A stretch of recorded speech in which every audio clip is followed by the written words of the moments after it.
Gokulam jewellers 20,000కు మించి కొనుగోలుకి gold coin, diamonds కి 5,000 ఆఫర్, ఎలక్ట్రిక్ బైక్ గెలుపొందే గొప్ప అవకాశం. చదవలేరు, చదివిన సారాంశాన్ని అర్థం చేసుకోలేరని మీరు అంటున్నారు కదా. కానీ నేను విన్నంత వరకు చాలా వరకు ఆడియో రూపంలో కూడా ఆయన రాసిన గ్రంథాన్ని ఇలా జరగబోతుందని ఆల్రెడీ బ్రహ్మంగారు చెప్పారు అని చెప్పి చాలా ఆడియోస్ మనకు వినిపించాయి కదా. మరి అవన్నీ జవంగల నాగభూషణం అని చాలా గొప్ప వ్యక్తి. బ్రహ్మంగారి యొక్క చరిత్ర వాచ్యంగా అందరికీ అర్థమయ్యే విధంగా వ్రాశారు. కానీ అసలు ఆయన చరిత్ర వ్రాశాడు కానీ కాలజ్ఞానం రాయలే. కాలజ్ఞానం అయినా సరే గోవింద వాక్యాలు అందరికీ తెలిసేటటువంటి విధంగా అతను ప్రచారం చేసినటువంటి విషయాలే వ్రాశారు. కానీ 1వ అధ్యాయం నుంచి 11వ అధ్యాయం వరకు ఎవ్వరూ చేయి పెట్టలేదు ఇప్పటిదాకా. 12వ అధ్యాయం నుంచి 12వ అధ్యాయము తరువాత ద్విపద కావ్యము, ద్విపద ఉంటుంది అక్కడ, దాంట్లో కూడా చక్కగా అర్థమయ్యే విధంగా ఉంటుంది, అది చదువుకోవచ్చు. కాళికాంబ పద్యాలు ఉంటున్నాయి, అవి చదువుకోవచ్చు. అట్లాగే గోవింద వాక్యాలు అవి చదువుకోవచ్చు. దాంట్లో కూడా కాలజ్ఞానం ఉంటుంది. కానీ అందరూ చదివితే అది అర్థమైనట్టుగా ఉంటుంది, కానీ అది కూడా కష్టమే అన్నమాట. కానీ 1వ అధ్యాయం నుంచి 12వ అధ్యాయం వరకు ఇంతవరకు ఎవ్వరూ చెప్పలేదు.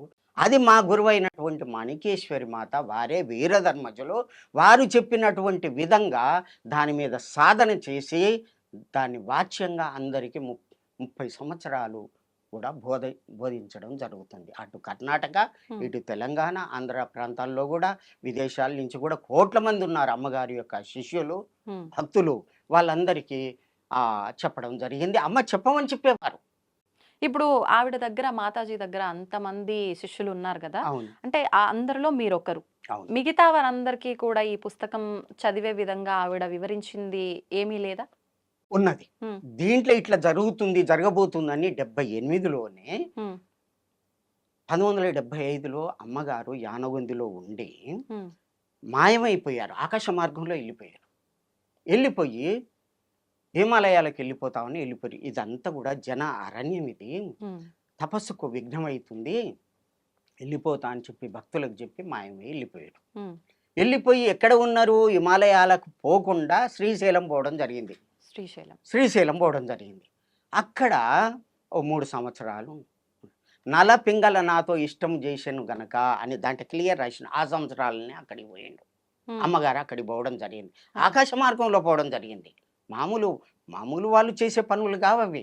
అంటే మీరు చెప్పిన దాన్ని బట్టి మీ గురువులు మాతాజీ ఎవరైతే ఉన్నారో ఆవిడ వీరబ్రహ్మేంద్ర స్వామి ఆవిడ రూపంలో జన్మించారని చెప్తున్నారా? అదే అంటే ఆయన గారు ఇప్పుడు వీరబ్రహ్మేంద్ర స్వామి వారు చెప్పిన దాన్ని బట్టి వీరభోగ వసంతరాయలుగా నేను జన్మిస్తాను అని చెప్పి, మరి అంటే అక్కడ మగవారేమో అన్నట్టుగా అర్థం అవుతోంది మనకు. మీరు చెప్పినట్టుగా ఈవిడ ఆడవారు మాతాజీ, అలా ఎలా మేము ఆవిడ ఆ అంశతో పుట్టింది అనుకోవచ్చేమో గానీ ఆయనే ఇలా జన్మించారని ఎలా అనుకుంటాం? ఒక 5 నిమిషాలు టైం అండి, క్లియర్గా అన్ని చెప్పేస్తా. తప్పకుండా. ఈ విధంగా పోయిన తర్వాత శ్రీశైలం వెళ్ళిపోయారు. అక్కడ తపస్సు చేయడమే, అన్నం లేదు, నీరు లేదు, నిద్ర కూడా లేదు. సమాధిలో కూర్చున్నారంటే 3 ఏళ్ళు కూర్చునేది, 3 సంవత్సరాలు. బయటికి ఇట్లా చూసేవాళ్ళు కూడా కాదు. ఆ విధంగా అటువంటి తపోశక్తి ఉన్నటువంటి పరమాత్ముడు వీరధర్మజ మాత తల్లిదండ్రులు పెట్టింది మాణికేశ్వరి మాత. ఇది 5వ అధ్యాయంలో శ్రీ వీరధర్మజ ఉద్భవ అనేటటువంటి సన్నివేశంలో వారిదంతా కూడా వ్రాయడం జరిగింది. వారు అక్కడికి పోయి ప్రతిరోజు కూడా శివాలయం, అక్కడ గంగాధర్ అని ఉండేవాడు, అతను ప్రథమ పూజారి ఆ టైంలో 75లో. అయితే అమ్మ యొక్క మహిమలు చూసి వాళ్ళు కూడా ఏమనకపోయేది. నైనా లోపలికి పోతాను, అక్కడ సాధన కూర్చుంటా, నేను చూస్తాను అని చెప్తే అందరూ వెళ్ళిపోయిన తర్వాత 1-2 గంటల తర్వాత అంత ఎప్పుడైతే టెంపుల్ బంద్ చేస్తారో తర్వాత అమ్మ లోపలికి పోయేది, కూర్చునేది. కూర్చున్న తర్వాత అమ్మ ఏమని చెప్పారంటే స్వయంగా చెప్పేది. ఎందుకంటే నేను వారి యొక్క చరిత్ర రచన చేశాను కాబట్టి నాకు చెప్పేదన్నమాట. ఏం జరిగినా కానీ చెప్పేది. రాములు ఇట్లా చేశాను ఈ విధంగా వారు చెప్పినటువంటి మాటలు ఒక్కటి కూడా పారేయకుండా నేను అవగతం చేసుకొని గ్రంథ రూపకంగా వ్రాయడం జరిగింది. మీరు రాసారా? రాశాను. నేను రాసినటువంటి పుస్తకాలు కూడా ఉన్నాయి, ఇప్పుడు తెచ్చాను. అవునా? ఉన్నాయన్నమాట. ఆ విధంగా రాసేదన్నమాట. అయితే అక్కడ లోపలికి పోయిన తర్వాత తాళాలు వేసి ఇది వెళ్ళిపోయేది. రాములు లోపలికి పోతే అన్ని బాగా దోమలు కరిచేది నాకు. ఇట్లా చెప్పేది. కరుస్తుంటే ఆ పరమాత్మ ఈ యొక్క శరీరానికి ఎంత అనుభవించవలసి ఉందో ఆ విధంగా అని చెప్పి అట్లనే ధ్యానంలో కూర్చునేదట. కూర్చున్న తర్వాత మళ్ళీ గంగాధర్ పోయి తెల్లారి మళ్ళా అమ్మ లోపలికి ఉంది కదా, తాళాలు వేసిపోయింది కదా, చూస్తే లోపల ఉండకపోయేది, మాయమై వెళ్ళిపోయేది, ఎటుపోయేదే తెలియదు. అటువంటి తపోశక్తి వారిది. అట్లా కొంత 3 సంవత్సరాలు గడిచిందనమాట.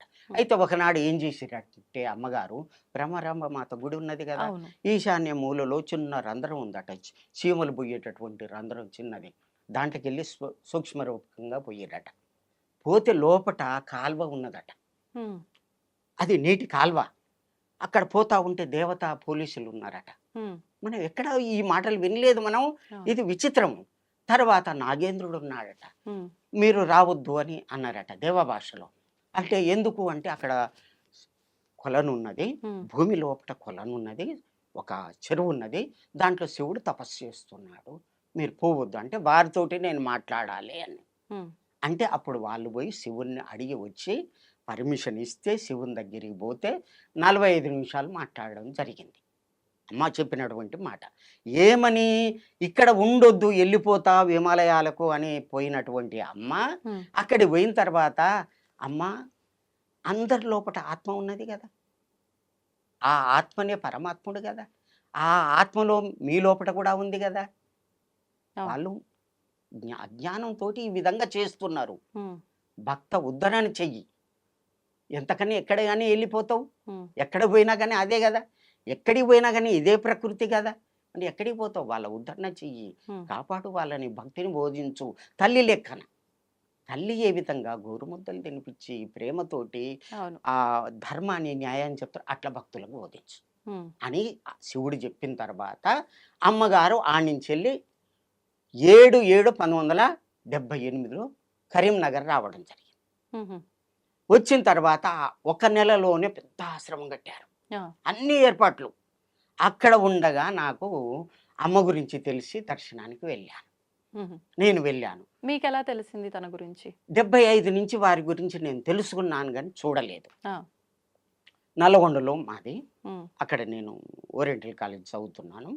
చదివేటటువంటి టైంలో తెలిసి నల్గొండ భక్తులంతా పోతూ ఉంటే వారి ఎమ్మడి వెళ్ళాను. వెళ్ళిన తర్వాత చూశాను, అనుకోకుండా శబ్దం వచ్చింది. ఏమని అంటే, అమ్మా నాకు యోగ సిద్ధి పొందాలని ఉన్నదమ్మా. అరిచాను, పెద్దగా అరిచాను. మాతాజీ దగ్గరికి మీరు వెళ్ళగానే 1000 మంది ఉన్నారు, అందులో అనుకోకుండా నాకు శబ్దం వచ్చేసింది. అప్పుడు అమ్మ బాగా చూశారు, అంతే. వారి చూపుతోటే నాలో ఏమైందో తెలియదు. ఎటు చూసినా కానీ 12 సంవత్సరాలు అమ్మనే కనిపించేది. ఇటు చూసినా అమ్మనే, ఇటు చూసినా అమ్మదే. 12 సంవత్సరాలు. ఆ తర్వాత ఏం జరిగిందో నాకు తెలియదు. ఆ విధంగా అయింది. తర్వాత 1979లో టంగుటూరి అంజయ్య మనకు ముఖ్యమంత్రిగా ఉండేవారు. ఆ టైంలో అక్కడ ఆశ్రమం ఏర్పాటు చేశారు. అక్కడే ఉండి అమ్మగారు తపస్సు చేశారు. అడవి లోపట వెంకటమ్మ చెలిమ అని ఉన్నది.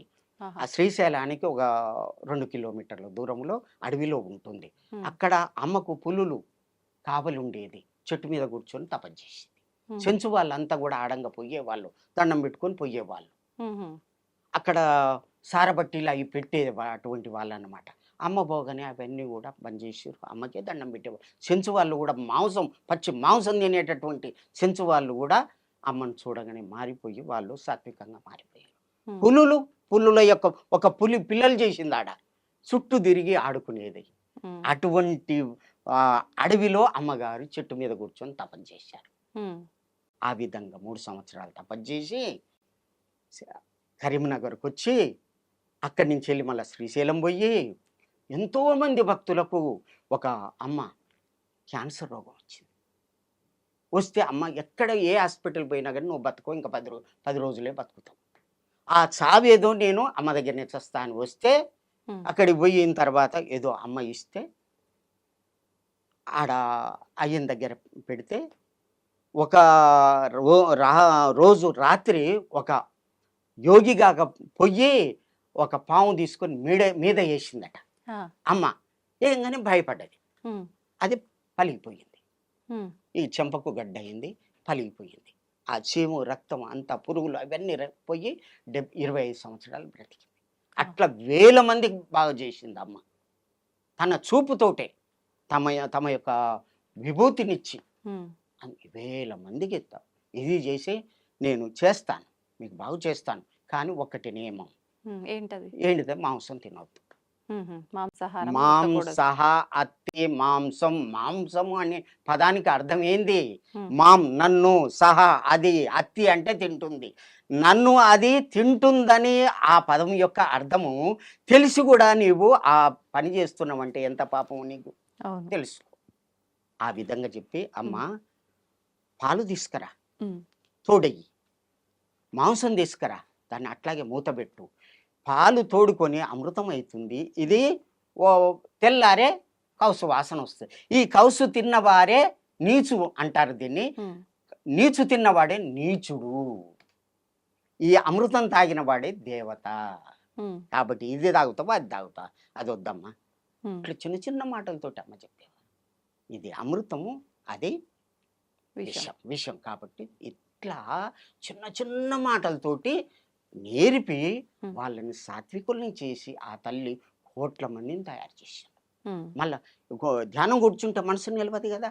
ఇట్లా చూసిరంటే వారికి శక్తి వచ్చేది, ఆ, శక్తి పాతం చేసేది అంతే. తెల్లారి ఇట్లా కూర్చున్నంటే లేకపోయేది అంతే. అట్లాంటి వాళ్ళు చాలా మంది ఉన్నారు. ఉమ్, ఇప్పుడు అక్కడ యానగొందిలో ఆడపిల్లలు సంసారం చెయ్యరు. ఉమ్. ఎందుకు అంటే అమ్మని చూసిన వాళ్ళంతా ఇంతే. దీక్షలు తీసుకో. దీక్ష, అన్నం లేదు, నీళ్ళు లేదు, ఏది లేదు, ఒట్టిగా అది గుట్ట చుట్టూ తిరుగుతుంది. ఒక నాయన 10 రూపాయలు ఇవ్వ, నాతోటే మంచిగా మాట్లాడుతుంది, అందరినీ మంచిగా ఇష్టం వచ్చినట్టు తిడుతుంది. నేను వచ్చేటప్పుడు కూడా నిన్న కూడా నాయన 10 రూపాయలు ఇవ్వ, ఛాయ్ తాగుతా. ఎందుకు తల్లి ఆడ కూర్చొని తపస్సు చేసుకునే? తపస్సు అనేది అందరికీ సాధ్యమవుతుందా? ఇదే నా వృత్తి అమ్మ చెప్పింది అని అట్లా చెప్పి అటువంటి వాళ్ళని తయారు చేసింది ఆ తల్లి. మామూలు అమ్మ చదువు రాదు అమ్మకు, చిన్నప్పటి నుంచే ఎన్నో మహిమలు చూపెట్టింది. మాయమైపోయేటటువంటి ఇది. ఆ విధంగా చేస్తుంటే యానగుందికి పోయి మల్లాబాద్లో పుట్టింది, 30 కిలోమీటర్ల దూరంలో పుట్టి అప్పుడు ఇది ఈ ప్రాంతం అంతా కూడా ఇది హైదరాబాద్ సంస్థానం, నైజాం పరిపాలన. అటువంటి ఇదిలో ఆడపిల్లకి ఎంత కష్టం. ఆడపిల్లగా ఉండి పెళ్లి చేసుకోకుండా ఉండి ధ్యానం చేసుకోవడం అంటే ఎవరన్నా ఊరుకుంటారా? ఎవరు ఊరుకు? అటువంటి ఇదిలో ఎన్ని కష్టం. కింద ఉంటే అందరూ రాళ్ళ తీసుకొని కొడతారు. ఏం చేయాలి? నీళ్ళ లోపల ఉండాలి, ధ్యానం చేసుకోవాలి. నీళ్ళ లోపలికి పోయిందంటే 3 రోజులు వెళ్ళకపోయేది. మరి ఎట్లా అంటే జలస్తంభన వచ్చింది. ఆ పైన ఇక ఎట్లా అంటే ఇట్లా కూర్చున్నదంటే బాగా చచ్చిపోవాలి, ఈ జీవితం నాకొద్దు, ఎట్లా చచ్చిపోవాలని ముక్కు మూసుకునేది రాములు. ముక్కు మూసుకోగానే ఆ ఊపిరి ఆగిపోయి కుంభస్థితి వచ్చి అదే యోగం అయ్యింది. అయిపోయి అన్నం లేకుండా అయిపోయింది. 8 సంవత్సరాలకి అన్నం. పశువులు కాసేది పేదవాళ్ళు, పశువులు కాసేది. ఆ విధంగా ఇదండి. ఏం చేయాలి? ఎవరు కనపడకుండా ఏం చేయాలి అని చెప్పి భూమిని తవ్వేది, ఆ భూమి లోపల పడుకునేది, మట్టి కప్పుకునేది. ఎట్లా కప్పుకునేది? ఒక చేయితోటి కప్పుకునేది.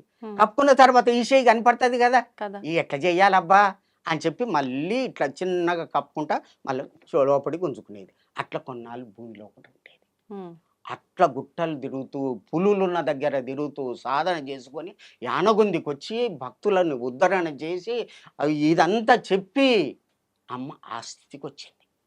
అమ్మ కరీంనగర్లో ప్రతిరోజు కూడా కాలజ్ఞానం చెప్పేది. నేను ఆడ నా కన్నులార విన్నాను. రాబోయేటటువంటి కాలం మంచిగా లేదు. పొట్టుపోయి గట్టి నిలుస్తుంది. అమ్మ వస్తుంటే తలుపులు వాటంతట అవే తెరుచుకునేది చిన్నగా, ఎవరు తీయరు. అమ్మ తపోగృహానికి పోయిన తర్వాత అమ్మ బయటికి వెళ్తే మళ్ళీ వచ్చిన తర్వాత ఆసనం వేసుకుంటే ఆసనము ఒక సాప మీద కూర్చునేది. ఆ అమ్మ పోగానే అది దానంతట అదే చుట్టుకొని పక్కకు పడేది.